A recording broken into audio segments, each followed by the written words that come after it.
Hello friends, मेरा नाम है नवीन और आप देख रहे हैं नवीन टेक्निकल चून। तो गाइस आज हम बात करेंगे Oppo A74 5G के बारे में। और गाइस आज को हमारा टॉपिक है smart lock settings and features, how to use. तो फ्रेंड्स किस प्रकार से अपने यूज़ में देखिए आप smart lock settings and features को बहुत ही आसान तरीके से कैसे यूज़ कर पाएंगे। तो वीडियो को आखिरी तक देखिए एंड समझिए। एंड अभी तक आपने हमारे चैनल को सब्सक्राइब नहीं किया है तो प्लीज़ सब्सक्राइब कर लीजिएगा। तो फ्रेंड्स बिना टाइम वेस्ट कर यह वीडियो स्टार्ट करते तो आप डिफ़ॉल्ट सेटिंग्स में जाइएगा एंड यहाँ पे देखिएगा आपको इस प्रकार का इंटरफेस शो करता है। तो आप नीचे आइएगा एंड यहाँ पे आपको देखिए नीचे में आपको सिक्योरिटी ऑप्शन पे टैप कर देना है एंड यहाँ पे आपको नीचे में देखिए स्मार्ट लॉक वाला ऑप्शन मिल जाता है। तो भाई जैसे आप इसमें क्लिक करते हो आपको पासवर्ड एंटर करना पड़ता है जो आपने होम स्क्रीन में सेट किया हुआ है। तो यहाँ पे आपको देखिए गाइस 3 ऑप्शन शो करते हैं। तो बात करें फर्स्ट ऑप्शन की वन बॉडी डिटेक्शन, यहाँ से आप देखिए स्मार्ट लॉक को कंटिन्यू करके ऑन कर सकते हैं।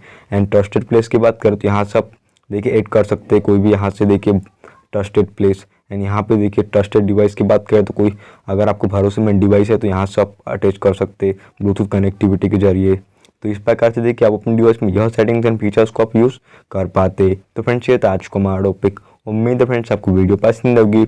आज के लिए बस इतना ही। Thank you.